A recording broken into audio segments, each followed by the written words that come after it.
In the prologue, an unnamed maid worries about being arrested after a body is found in the house where she works.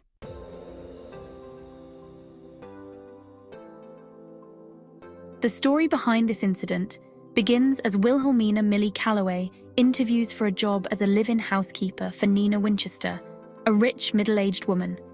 Yes, that's right.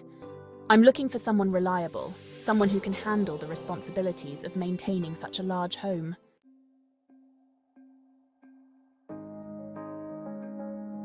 Despite her criminal record, she gets the job and moves into the mansion. I can't believe it, but here I am, ready to start fresh.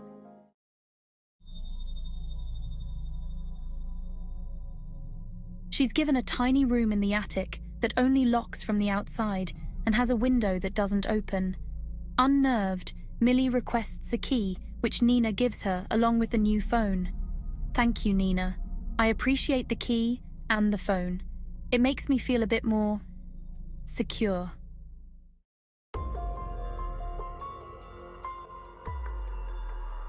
What do you mean, danger? Can you tell me more? Look, Millie, just be careful. There are things happening here that you don't want to get involved in. I can't say more, but trust me.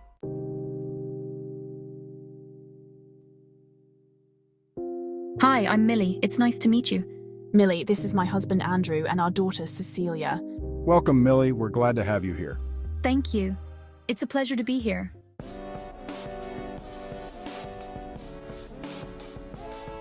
I spent hours scrubbing every corner of this house.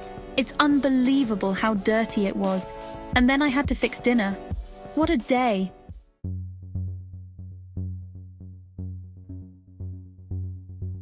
Millie, this dinner is absolutely delicious. You really outdid yourself. Why don't you join us? Oh, thank you, Mr. Winchester, but I think I'll pass. I have some things to take care of.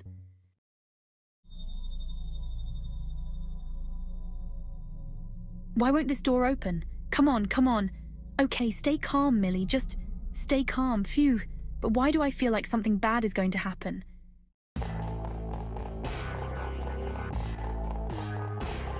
Millie, these clothes don't fit me anymore.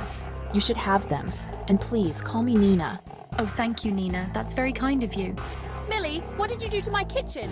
Clean this mess up right now. But I didn't do anything. I'll clean it up, Nina. I'm sorry.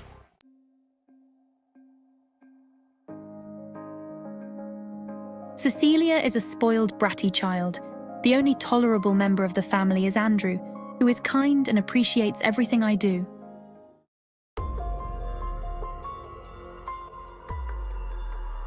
I hear gossip from other mothers and nannies about Nina's mental health and discover an antipsychotic medication, among others, in Nina's bathroom cabinet.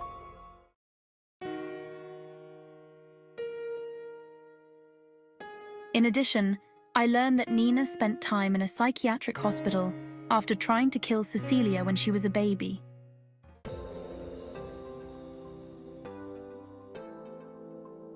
Millie, we've been trying to have another child. It's been really important to us. Oh, Nina, I didn't know. That's wonderful news. Millie, I just wanted to share that Nina and I are trying for another child. I'm really excited, you know? Cecilia isn't my biological daughter, and I've always wanted to experience fatherhood from the start. That's really exciting, Andrew. I wish you both the best of luck.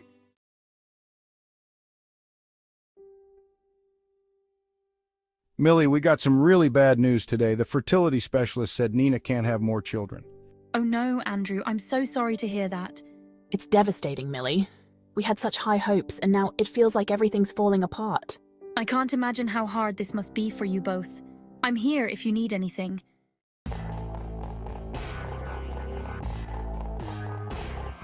Whispering. The next night, I overheard Nina raging at Andrew. You think a younger woman would make you happier, don't you? Is that what you want, Andrew? Someone who can give you children? Nina, that's not fair. You know that's not what I meant. Don't lie to me, Andrew. I see the way you look at younger women. You think I don't notice? Whispering. It was heartbreaking to hear, and I didn't know what to do.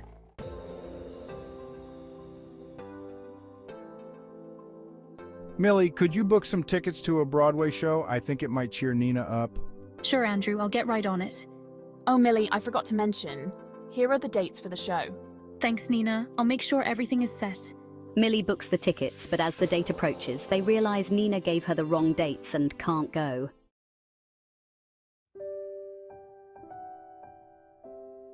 Nina, don't worry about the tickets. We'll figure something out. Once Nina leaves, Andrew turns to Millie.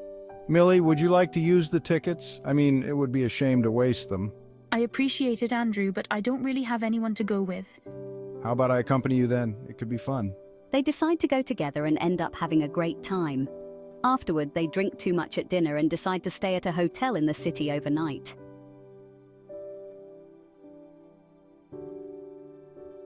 In the privacy of the hotel room, the air is thick with unspoken words and undeniable chemistry. Millie, this feels right, but we both know it can't happen again. I know, Andrew, just this once. They give in to their mutual attraction and have sex, but both agree that it can't happen again.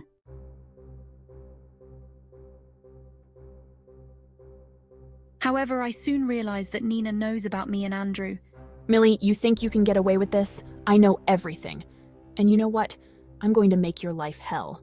Nina, please, I didn't mean for any of this to happen. Oh, save it. You even had the nerve to steal the clothes I gave you. How dare you?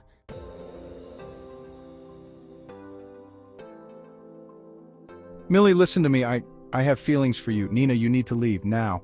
Andrew, what are you saying? After she leaves, we can finally be together. I want to give us a real shot. Are you sure about this? Yes, Millie, I want this more than anything.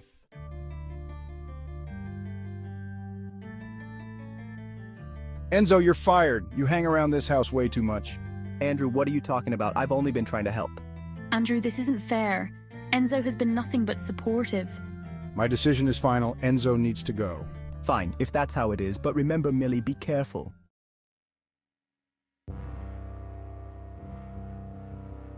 While grocery shopping, I ran into a friend of Nina's. She, revealed something shocking. Nina had installed a tracking app on my phone. Stunned, I returned home and spent the entire day reading, trying to process everything.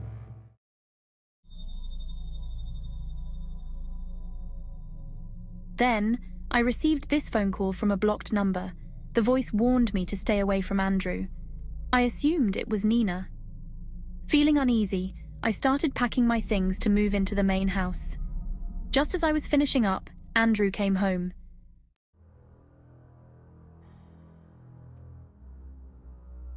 In the middle of the night, I woke up needing to use the bathroom. To my horror, I found myself locked in. My phone was missing, and strangely, 3 heavy books had mysteriously appeared in the room. I didn't know what to think.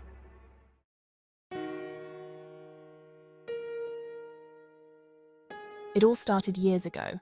I had to drop out of college. I got pregnant after a drunken one-night stand. Life turned upside down. I needed a job, any job, to support myself and my baby. That's when I met Andrew. He was the CEO of the company I worked for. Charming, handsome. He asked me out, and I thought my luck was finally turning around.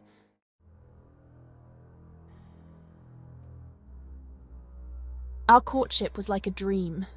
We got married quickly, and I thought I had found my happily ever after. But soon, the dream turned into a nightmare. Andrew had a dark side, one I never saw coming. He would lock me in the attic, torturing me for the smallest mistakes. I felt trapped, helpless. You need to be punished, Nina. This is for your own good.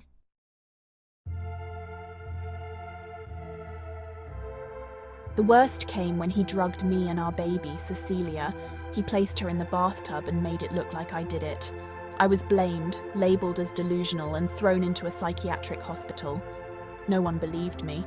They said I was depressed, that I had lost touch with reality. But I knew the truth. In the hospital, I tried to escape.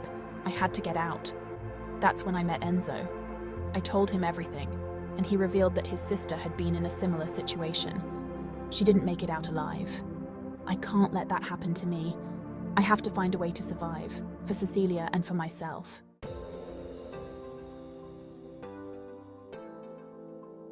Nina, I promise you, I'll help you escape from here. You don't have to endure this any longer. Thank you, Enzo. I think it's time to hire someone to replace me.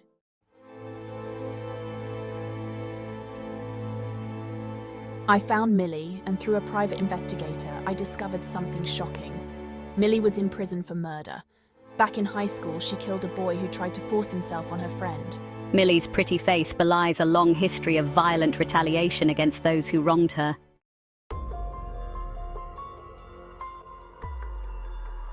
I decided to hire Millie to kill Andrew, but I didn't tell Enzo this. Millie is young and pretty, ensuring that Andrew will be attracted to her, and she's desperate for a job. Millie stays on despite Nina's mistreatment of her. I deliberately drive Millie to hate me, framing myself as a victim to earn Andrew's sympathy. Nina sets up opportunities for Andrew and Millie to be alone together, culminating in Andrew and Millie sleeping together and Andrew throwing Nina out of the house.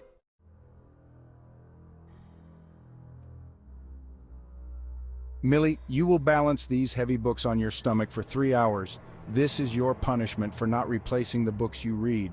3 hours? That's impossible. Do it or you'll face worse consequences.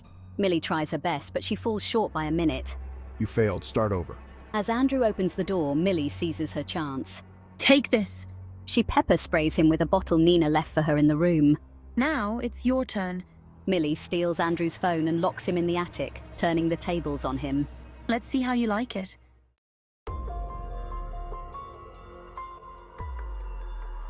Millie hasn't left the house in days. Something's wrong. Enzo, who has been watching the house, grows increasingly worried. I need to call Nina. We have to go back and help.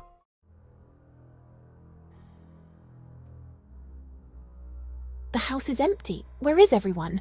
When Nina returns, she finds the house eerily quiet. Millie must be locked upstairs. She unlocks the door to the attic, hoping to help Millie. Oh my God, Andrew! Instead, she finds Andrew's decomposing remains.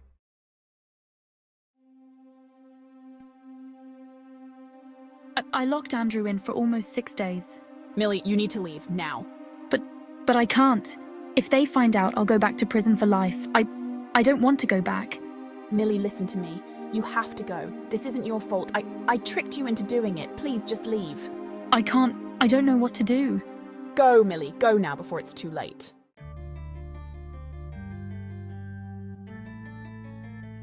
During the detective's interrogation, I learned that his daughter was once engaged to Andrew. Although she never disclosed what happened, she changed her name and moved away. The police never investigated your claims of being locked in the attic because of the pull that the Winchesters had over the department. I'm ruling Andrew's death an accident and closing the case.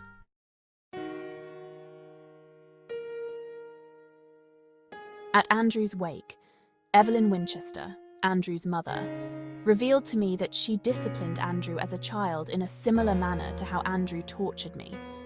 She praised me for stepping up and disciplining Andrew in this way, and then she just walked away.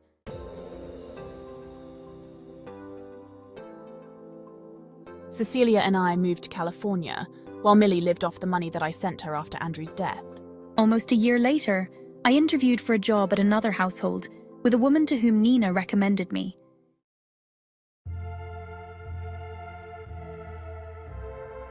I realized that the woman was being abused by her husband and assured her that I could help her.